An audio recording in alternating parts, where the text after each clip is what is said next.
আসসালামু আলাইকুম আরহামতুল্লাহ। সুপ্রিয় শিক্ষার্থীবৃন্দ, আশা করি তোমরা সবাই ভালো আছো। এই ভিডিওটা তৈরি করছি সপ্তম শ্রেণীর শিক্ষার্থীদের জন্য। 2024 সালে সপ্তম শ্রেণীর ইংরেজি বইয়ের অষ্টম অধ্যায় 77 পৃষ্ঠা সমাধান নিয়ে আজকে আলোচনা করব। Class 7 English chapter 8 activity 8.3 heroes of Bengal page number 77। শিক্ষার্থীরা, তোমরা যারা এখনও অন্যান্য বিষয়ের ভিডিওগুলো দেখোনি তারা আমাদের চ্যানেলের প্লেলিস্ট অপশন থেকে ঘুরে আসতে পারো। সেখানে তোমরা সপ্তম শ্রেণীর বাংলা, ইংরেজি, গণিত, বিজ্ঞান, ইতিহাস ও সামাজিক বিজ্ঞান, ডিজিটাল প্রযুক্তি, জীবন ও জীবিকা, স্বাস্থ্য সুরক্ষা, ইসলাম শিক্ষা এবং শিল্প ও সংস্কৃতি প্রত্যেকটা বিষয়ের জন্য আলাদা আলাদা করে প্লেলিস্ট পেয়ে যাচ্ছ। যার যে বিষয়ের ভিডিও দরকার খুব সহজেই তোমরা দেখে নিতে পারবে। Activity 8.3 work in a group of 3, অর্থাৎ 3 জনের একটা দলে কাজ করো। Take a book, a pen, a school bag and a notebook, মানে খাতা, ইন ইউর গ্রুপ। প্রতিটি দল একটি করে বই, খাতা, কলম এবং school bag now. One member in your group will give instructions from the box below and another member will do the task accordingly, and the third one will monitor whether he or she is doing the task correctly or not. By turns, every member will do the task.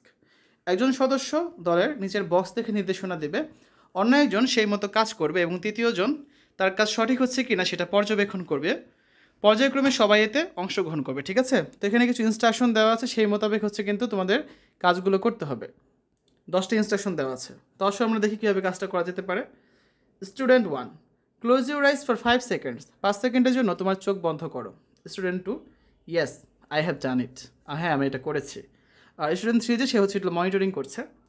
Student 1, now open your eyes and look at me, তো এখন তোমার চোখ খুলো এবং আমার দিকে তাকাও। Student 2, yeah I have done, হ্যাঁ আমি করেছি। Student 1, keep the pen in your hand, কলমটি তোমার হাতে রাখো। Student 2, yes I did it, হ্যাঁ আমি এটা করলাম। Student 1, put the book on the bench or desk, বইটি বেঞ্চ বা ডেস্কের উপর রাখো। Student 2, yes I did it, হ্যাঁ আমি এটা রাখলাম। Student 1, put the notebook beside the book, বইয়ের পাশে নোট বইটি রাখো। Student 2, no I kept the notebook inside the bag, না আমি নোট বইটি ব্যাগে রেখে দিয়েছি। Student 1, keep the pen behind the bag, কলমটি ব্যাগের পিছনে রাখো। Student 2, yes I comply with your word and I did it, হ্যাঁ আমি তোমার কথার সাথে একমত এবং আমি তা করেছি। Student 1, now put the pen between the book and the notebook, এখন বই এবং নোটবইয়ের মাঝে কলমটি রাখো। Student 2, yes I did it. Student 1, hold the book over your head, তোমার মাথার উপর বইটি ধরো। Student 2, yeah I have done, হ্যাঁ আমি এটা করেছি। তারপর স্টুডেন্ট 1 বলছে যে put the notebook under the book now, এখন নোট বইটির নিচে রাখো। স্টুডেন্ট 2 বলছে না I did not do it, না আমি তা করিনি।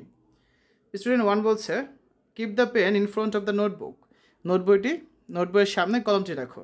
স্টুডেন্ট 2 বলছে ইয়েস আই ডিড ইট, হ্যাঁ আমি তাই করলাম বা তাই করেছি। তাই হচ্ছে আজকে আলোচনা। আগামী ক্লাসে আমরা পরবর্তী অ্যাক্টিভিটি 8.4 নিয়ে আলোচনা করবো, যেটা রয়েছে তোমাদের বইয়ের 78 পেজে।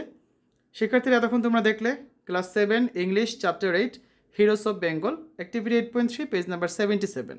আশা করি তোমাদের কাছে ভিডিওটা ভালো লেগেছে। পরবর্তী পর্বগুলো দেখার আমন্ত্রণ জানিয়ে আজ এখানে বিদায় নিচ্ছি। আল্লাহ হাফেজ।